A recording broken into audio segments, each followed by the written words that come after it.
নমস্কার, কেমন আছেন আপনারা? এই যে কামিনী একাদশী সকাল স্নান টান সেরে ঠাকুর করে চলে আসলাম। এসে দেখি শ্বশুরমশাই বাজার নিয়ে এসেছেন একাদশীর ফলমূল যা যা লাগে সব কিছু। এগুলো গুছিয়ে লাড্ডু সোনাকে স্নান করাবো এখন। স্নান করাতে করাতে একটা কথা বলি, এই যে আমার শ্বশুরমশাই আছেন না, ওনাকে মানে যদি আমি বলি আমি একাদশী করব, পুজো পাঠ করবো, এইগুলো করবো ওইগুলো, উনি মনের আনন্দে আমাকে জিনিসপত্র এনে দেন। কারণ ওনার এতে কোনো অসুবিধে নেই।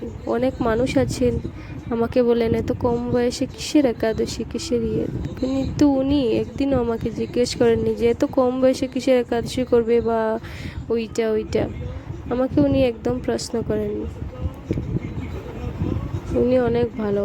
এই যে দেখেন, ওনারও ঠাকুরের জন্য কাজকর্ম করতে অনেক ভালো লাগে। আমাকে এনে দেন, আমি ঠাকুরকে দিই, প্রসাদ দিই সবাইকে, ওইটাতেই উনি খুশি। এই যে একটা জিনিস দেখেন, আমার গাছে কি পরিমাণে ফুল হয়েছে একবার দেখেন। ফুলের ভারে গাছের ডালগুলো ভেঙে ভেঙে যাচ্ছে, তাই কয়েকটা ফুল নিয়ে পেরে নিলাম ঠাকুরের জন্য। এই যে নিয়ে নিয়েছি কয়েকটা ফুল, এখন ঠাকুরের চরণে দিয়ে দেবো। গাছে ফুল থাকার চেয়ে ঠাকুরের চরণে যদি দিই এটা আমার জন্য ভালো। এই যে শ্রীকৃষ্ণের চরণে, রাধারানীর চরণে, এই যে গোপাল সোনাকে, আমার গুরুদেবকেও একটা দিয়ে দিলাম ফুল, আমার নিজের হাতে লাগানো গাছের ফুল প্রসাদ দিয়ে দিচ্ছি। আর একটা কথা শেয়ার করছি আপনাদের সঙ্গে, এই যে আমি গলায় একটু তুলসী মালা পরি বা এই যে ঠাকুর পুজো করি, এগুলোতে মানুষ অনেক নেগলেক্ট করে আমাকে, যে আমি এত কম বয়সে কেন ঠাকুর ভক্ত হয়ে গেছি। এখানে ঠাকুর ভক্তের কিছু না, মনে যদি ঠাকুরের প্রতি টান থাকে সব কিছু করা যায় ঠাকুরের জন্য। প্রথমে এই যে তিলকটা পড়ছে না, এটা দিতেও ভয় করতো, গলা তুলসী মালা নিয়ে ঘর থেকে বেরোতাম না, কারণ মানুষ অনেক নেগলেক্ট করতো, অনেক কথাবার্তা বলতো, আমাকে লজ্জা লাগতো আর প্রথমে, তাই অনেক কথা শুনেছি মানুষের, ভয় লাগে কথাগুলোতে। এখন আর এগুলোকে পাত্তা দিই না। এমনও হয়েছে যে গলায় তুলসী মালা পরে ঘর থেকে বেরোতাম না, কোনো দিকে যদি যাওয়ার হতো তাহলে ওই তুলসী মালা খুলে তারপরে যেতাম আমার ঘরে, এসে আবার ওইটা পড়তাম। এরকমও হয়েছে।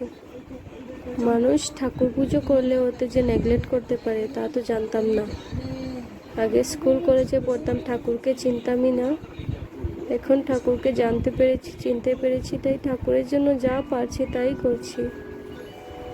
আমার ঠাকুর দিতে ভালো লাগে তাই আমি দিই। মানুষের ভালো লাগে না, না দিলেও হয়, আমার ভালো লাগে তাই আমি দিই ঠাকুরকে। আর ছাড়েন এগুলো কথা। মানুষের কাজই পিঠ পিছনে বদনাম করা। সামনে এত ভালো দেখাবে আর পিছনে আপনার বদনাম করবে, মানুষের কাজই এটা। ঠাকুরও বলেছেন যে নিজের কাজ নিজে করে যাও, মানুষের চিন্তা করবে না একদম। মানুষের কাজই পিছনে কথা বলা, এগুলোতে কান না দিয়ে নিজের কর্ম নিজে করে যাও। নিজের কর্মের ফল নিজেই পাবে, মানুষও নিজের কর্মের ফল নিজেই পাবে। ভালো কর্ম করলে ভালো ফল, খারাপ কর্ম করলে খারাপ ফল। তাই ভালো কর্ম করারই চেষ্টা করি। এই যে ঠাকুরের আরতি করে নিচ্ছি, তারপরে ভোগ নিবেদন করে ভোগটা নামিয়ে নেব। কথাগুলো অনেক মানুষ খারাপও পেতে পারেন, এগুলোতে খারাপ পাওয়ার কিছু না, এগুলো একদম সত্যি কথা। এই যে তিলক আর তুলসী মালা পরে একটু রাস্তায় বেরিয়ে দেখবেন মানুষ কিভাবে নেগলেক্ট করে মানুষকে। এই যে দেখেন, আজকে পুরোপুরি তিলক করিনি, টাইমও পাইনি। এই যে একাদশী প্রসাদ আজকে। আপনাদের আমার ভিডিওটা কেমন লাগে অবশ্যই, ভিডিওটা ভালো লাগলে একটা লাইক করবেন, চ্যানেলটাকে সাবস্ক্রাইব করবেন। আবার দেখা হবে আরেকটি নতুন ভিডিওর সঙ্গে।